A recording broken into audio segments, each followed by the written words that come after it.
This is the second in a series of newspaper articles sent to me by a guy from YouTube channel, Dean Hawke. This is what Dean found when he was researching Flat Earth. He went down to his local library and found over 100 articles amongst the microfiche collected there. And this one is from the Hampshire Telegraph, Saturday, March 28th, 1896.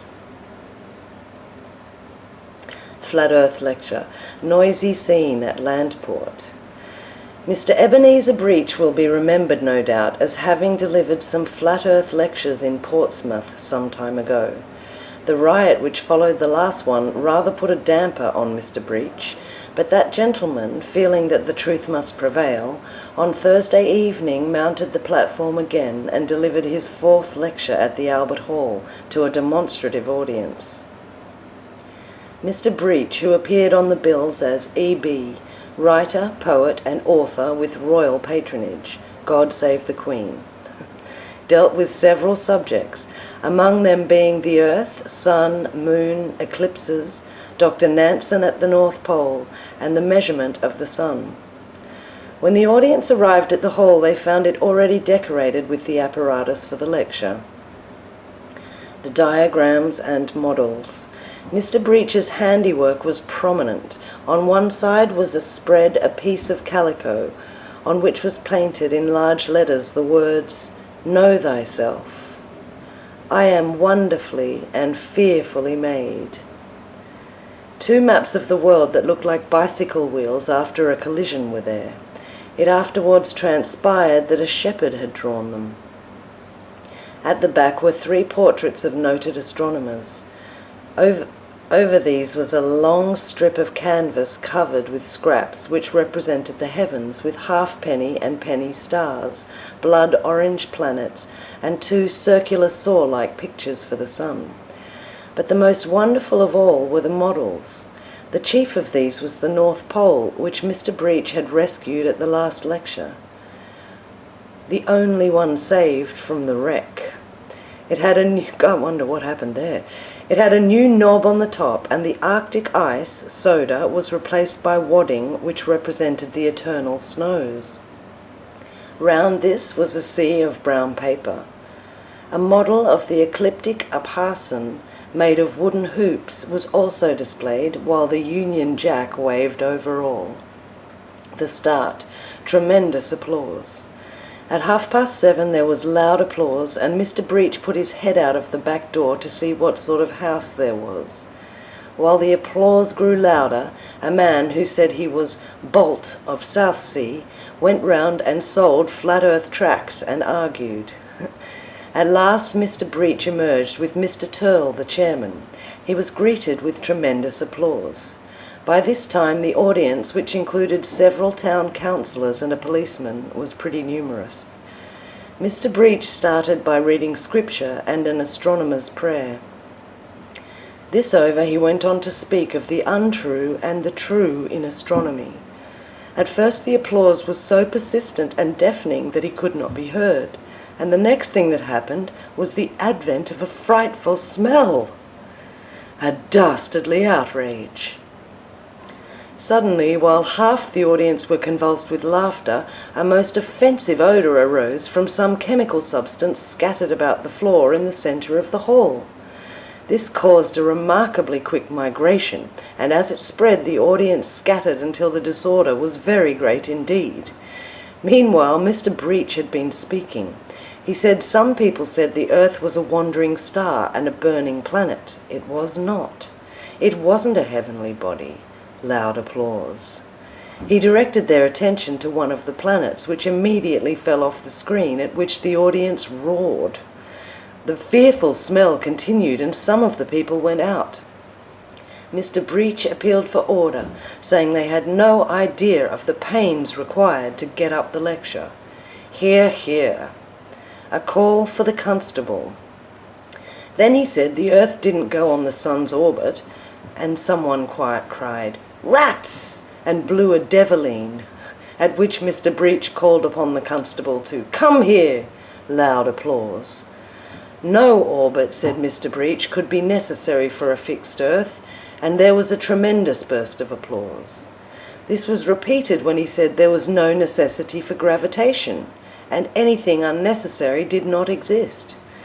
As to the ecliptic, the earth never was there and never would be. It had no right to be there. Cheers. A solid earth rested on a solid foundation. Laughter and applause. The likenesses were those of Galileo, Copernicus, and Tycho Brahe. Cries of "Shame!" Modern astronomy was so simple that it could really be understood. Tremendous applause and laughter. Touching the spot. Mr. Breach next gave a sermonette and then told a funny story.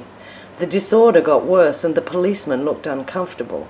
Mr. Breach explained his diagrams. He said that one of the gilt halfpenny stars was the North Star and pointed it out, whereupon a wag remarked, "Homicea touches the spot." Dr. Nansen was then dealt with and a blackboard was shown with his route marked thereon. The great lob-tor feat. But the treat of the evening was the repetition of the lob-tor feat. This Mr. Breach performed amid loud cheering. Placing the lob-tor on the wire universe which ran round the North Pole, he guided it round with his hand. The audience demanded an encore, and Mr. Breach performed again, saying that one sun did the work for the whole lot. Figures and another encore. Then he went into figures. In the beginning, the stars were served out to all nations. Great laughter. The earth was 30,000 miles long and 10,000 miles broad, and the heavens the same. Laughter. He proposed to measure the sun on the ecliptic, which had never been done before. It was 5,000 miles across. Cheering and deafening laughter. Mr. Breach next repeated the lob-tor experiment with a gilt ball and a cricket ball on the wooden hoop arrangement. This also brought down the house.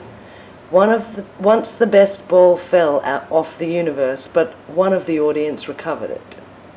The smell again.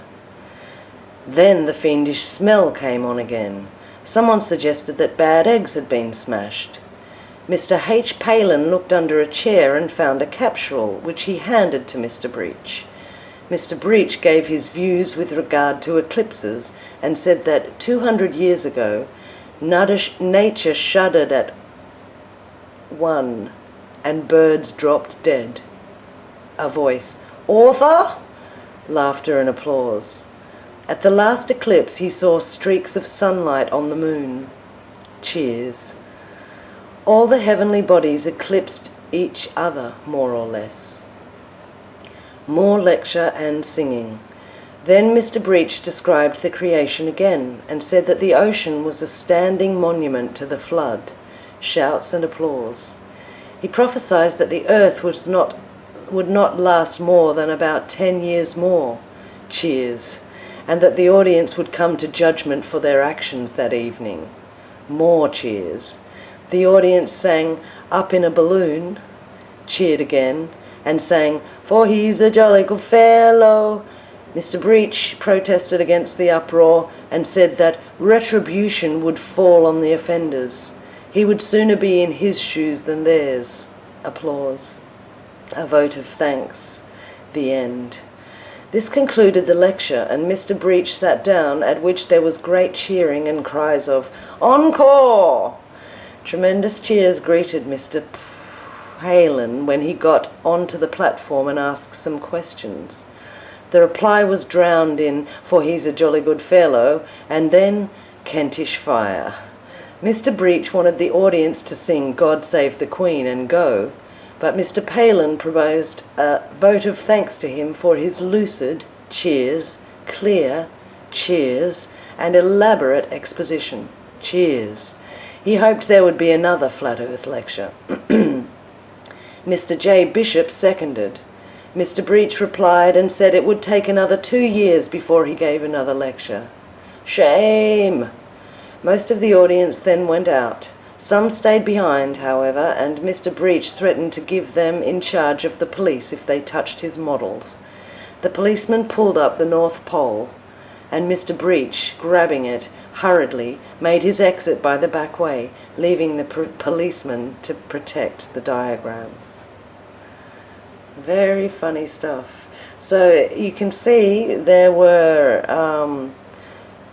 people trying to disrupt these kind of lectures way back then. I guess these people were bristling against the encroachment of the globe earth theory coming to them, and the ridiculousness, how ridiculous the globe earth would have sounded to people in 1896, especially probably religious people who all knew their Bibles inside and out, but it would have sounded ridiculous to even atheists or non-religious people until we had these NASA so-called photographs that convinces so many people today who haven't looked too closely at them. So thanks again, Dean. That one was a beauty.